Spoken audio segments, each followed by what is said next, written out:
I was sitting on my porch that morning, minding my own business, sipping a cold beer like any retired construction guy with half a working spine would do, when suddenly, two police officers came marching up my driveway like they'd just gotten a call about a hostage situation. Flashlights up, hands on their belts, serious faces, like they practiced in the mirror. One of them yelled, "Sir, step away from the property. You're trespassing on HOA land."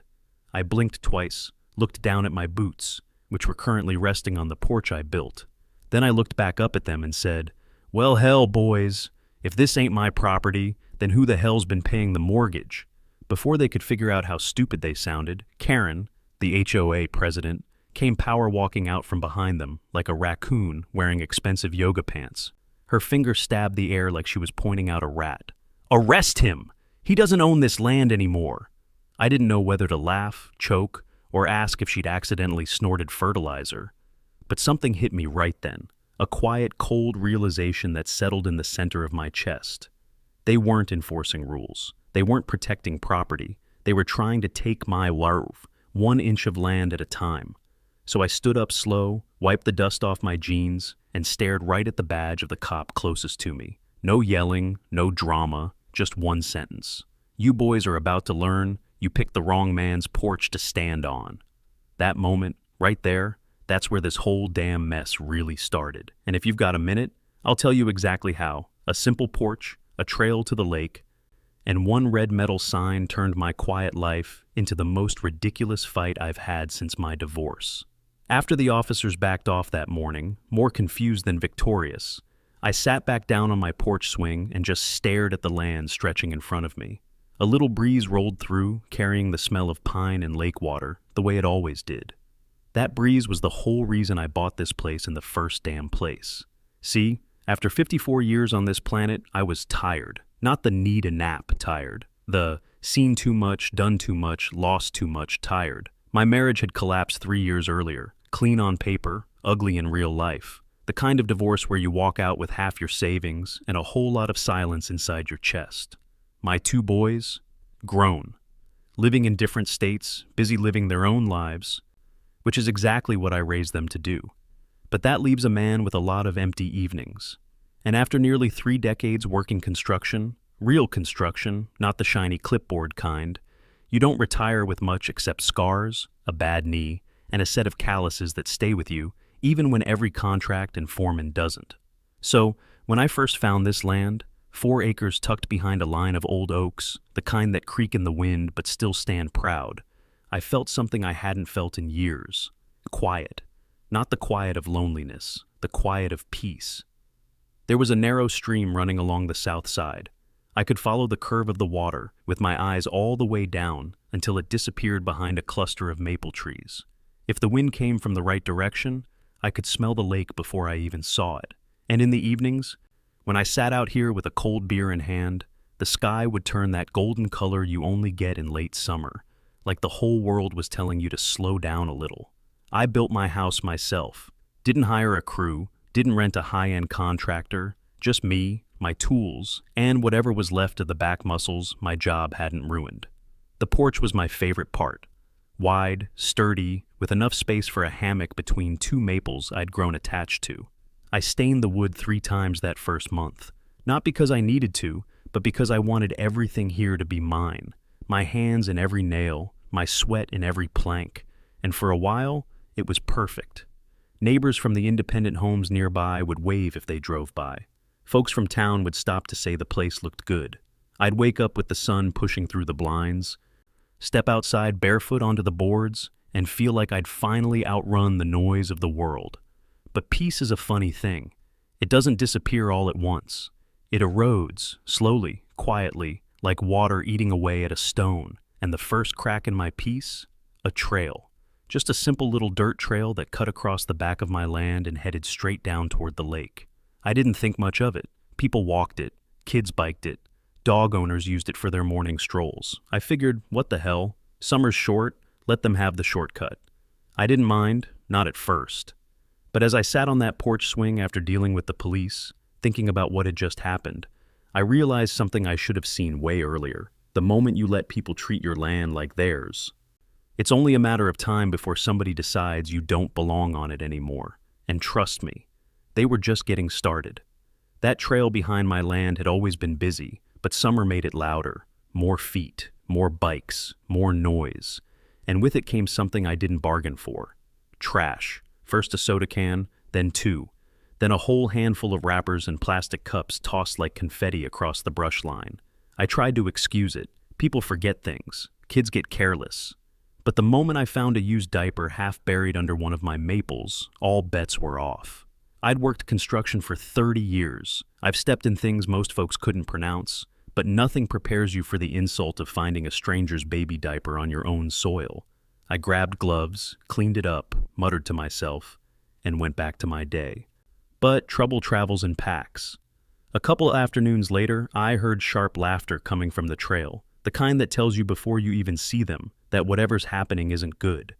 When I got closer, I saw 3 teenage boys, maybe 16, maybe 17, hurling empty beer cans into my woods like they were pitching for the damn Yankees. I walked up slow, hands in my pockets, voice steady. "All right, boys, pick all that up. You're on private property." The tallest kid, shaggy blonde hair, expensive sneakers, didn't even bother hiding the can in his hand. He grinned like he owned the place. "Relax, old man. Everybody uses this trail." "Trail's on my land," I said. "And you're littering on it?" Another kid snorted. "Whatever, it's just trash." That's when I stepped a little closer, not threatening, but not backing down either. "And trash gets reported as vandalism when it's on private property. You want me to file the report with the sheriff now, or do you want to pick it up first?" They froze. Not scared, no. Kids like that don't get scared right away. They get offended. The blonde one narrowed his eyes. "You serious?" "Dead serious." His friend muttered under his breath, "Dude, chill. My mom will freak if she gets that call again." I caught that one word, again. Blonde boy turned toward me, lips twitching like he couldn't believe someone dared challenge him. "My mom runs the HOA, he said, dragging out each word like a badge. "So, we're allowed to be here." I let out a short breath, not a laugh, not a sigh, just the sound a man makes when he realizes exactly what kind of trouble he's dealing with. "No, son. You're allowed to be here only if I say you are." I pointed at the cans. "Pick them up." For a second, we stared at each other. Old stubbornness versus young arrogance.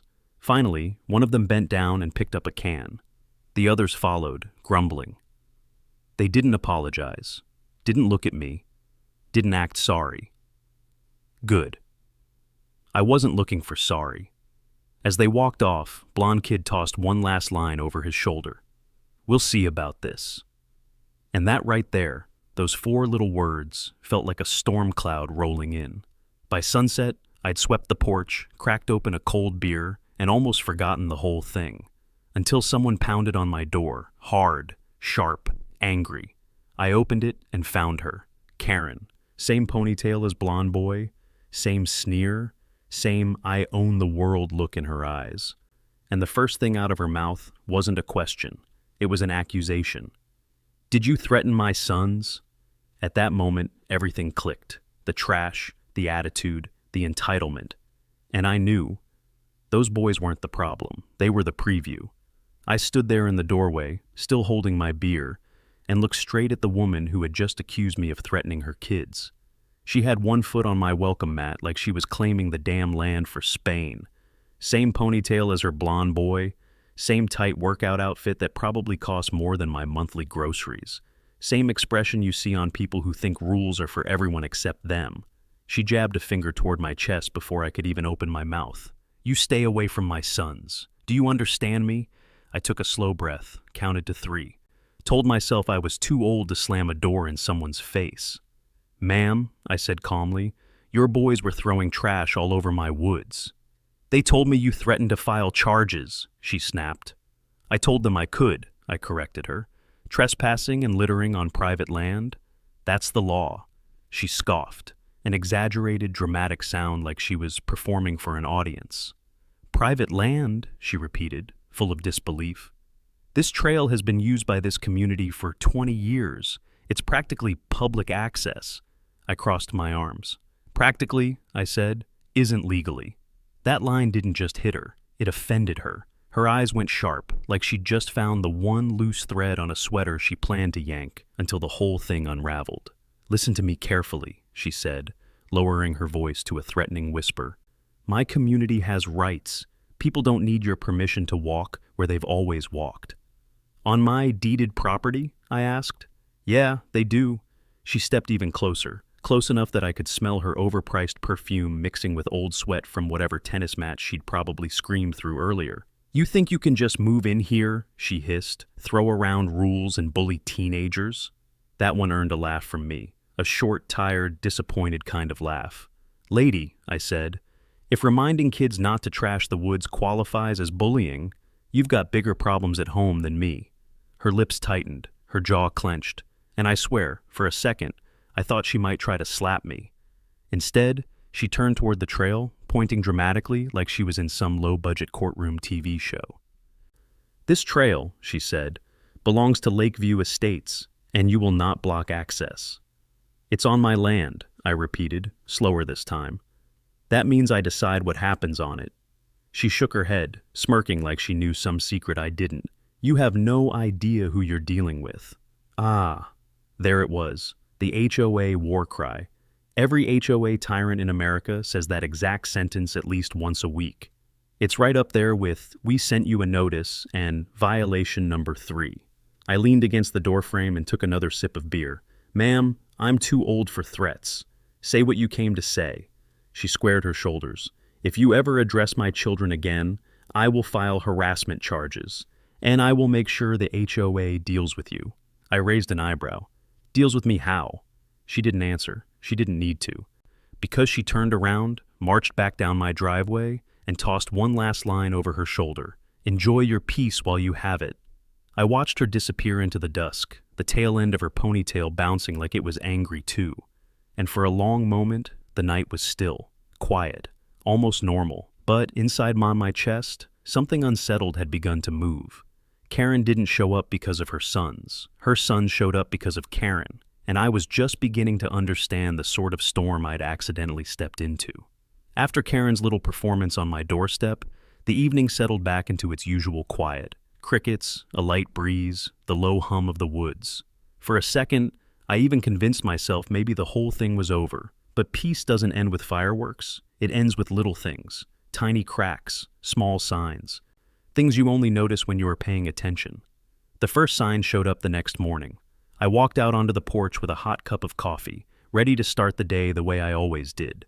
Slow, quiet, grateful. From where I stood, I could see the entrance to that trail through the trees. And right under my polite, homemade, private property, "Please don't litter" sign that sat a half-crushed beer can. Just one, placed almost perfectly centered beneath the sign. Not tossed, not dropped, not blown in by wind. Placed, like a dare or a message. I stared at it for a long moment, feeling something cold flicker in my gut. I picked it up, tossed it into my trash bin, and told myself not to jump to conclusions. Maybe some kid came through late, didn't think twice. Maybe it was coincidence. Except coincidence doesn't usually strike 2 days in a row. The next morning, there were 3 cans, lined up neatly, right in front of the sign, like someone had taken the time to arrange them. And on the third morning, wrappers. Plastic cups, cigarette butts, a smashed glass bottle, all of it scattered like confetti, but every single piece within a 3-foot circle around my sign. Not on the trail, not down the path, nowhere else. Just there, right in front of the only thing I had put up to set a boundary. I bent down, picking up one piece at a time, the way a man does when he's not angry yet, but knows he's going to be. As I cleaned, I noticed footprints, smaller ones, teenage-sized. Some with those expensive, dumb-looking soles the kids in that HOA wore, and one footprint, bigger, wider, adult-sized. I didn't want to assume, but I could picture Karen standing behind the trees, her arms crossed, barking orders like a general. I threw the trash away, washed my hands, and took a long look at the path stretching into the woods. My sign wasn't working, my patience wasn't working, my politeness sure as hell wasn't working. That's when I realized something important. This wasn't about the trail. It wasn't about lake access. It wasn't even about teenagers being idiots. It was about people who believed the world belonged to them simply because they said so. People who thought boundaries were just suggestions, that other folks' land was just an extension of theirs. People who'd never been told no without consequences. The kind who raise boys who brag about their mother running to the HOA. I stood there, trash bag in hand, and felt something shift in my chest. A slow anger, a deep anger, an anger that doesn't flare, it settles. Because I knew exactly what this was now. Not littering, a warning shot. So that evening, I didn't drink my beer on the porch. I went into the shed, grabbed a fresh metal sign, thicker this time, and a bag of concrete mix. If courtesy didn't work, authority would. If politeness didn't land, clarity would. If please don't got ignored, no trespassing, violators will be prosecuted, would do the talking instead. As the sun began to drop behind the trees, painting the woods gold and orange, I carried the new sign to the trailhead, like a man carrying the last piece of his patience. The air was cooling, the sun slipping behind the tree line, washing the woods in that warm orange glow that makes you wish trouble didn't exist. But trouble does exist, especially when it shares a zip code with an HOA. I set the sign in place first, big red letters, bold enough that even the blind could have read them. No trespassing violators will be prosecuted. No more please, no more polite, no more maybe they'll respect my property. I hammered the metal post into the dirt with a heavy driver, each hit echoing through the trees like a slow drum beat. Then I mixed the concrete in a bucket, thick and gray, and poured it around the base, packing it tight with a shovel to make sure no teenager or adult could yank it out without a truck and a tow strap. It was the kind of job I'd done 1,000 times in construction, but this time, it felt personal. By the time I finished, the sky had faded into purples and blues, crickets were starting their nightly choir, and I stood there looking at the sign, feeling something I hadn't felt in weeks: control. On my way back up the path, I ran into one of my neighbors, old Jim Walker, lived 2 properties over, retired mechanic, the kind of guy who always wore the same beat-up cap that said "Farmers Feed America," even though he sold his tractor 10 years ago. He leaned over his fence, chewing sunflower seeds. "Heard you were doing some hammering back there," he said. "Just putting up a sign," I answered. Jim spat a seed shell into the dirt. "That's so," I nodded. "Had enough of people treating my place like a dump." He let out a slow whistle. "Son, you know who you're pissing off, right?" I raised an eyebrow. "Teenagers?"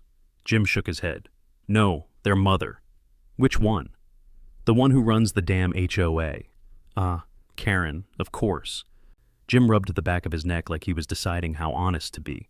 "Look, Ron, I ain't telling you what to do, but that woman, she don't like being told no, and she sure as hell don't like losing control." "Her control stops at her boundary line," I said. Jim snorted. "You think she cares where her boundary line is?" I didn't answer, because that line hit a little too close to the truth. Jim pushed off the fence, dusted off his jeans. "Just be ready. People like her don't back down. They double down." And with that warning hanging in the air like a storm cloud, he headed back to his shed. I walked the rest of the way to my house, the night settling heavy around me. I could still see the new sign at the edge of the woods, catching the last scraps of daylight, like a small silver shield. I felt proud of it. It was firm. It was clear. It was fair. And above all, it was mine. But even as I stood on my porch, the woods humming in the dark, I couldn't shake Jim's words. They don't back down. They double down.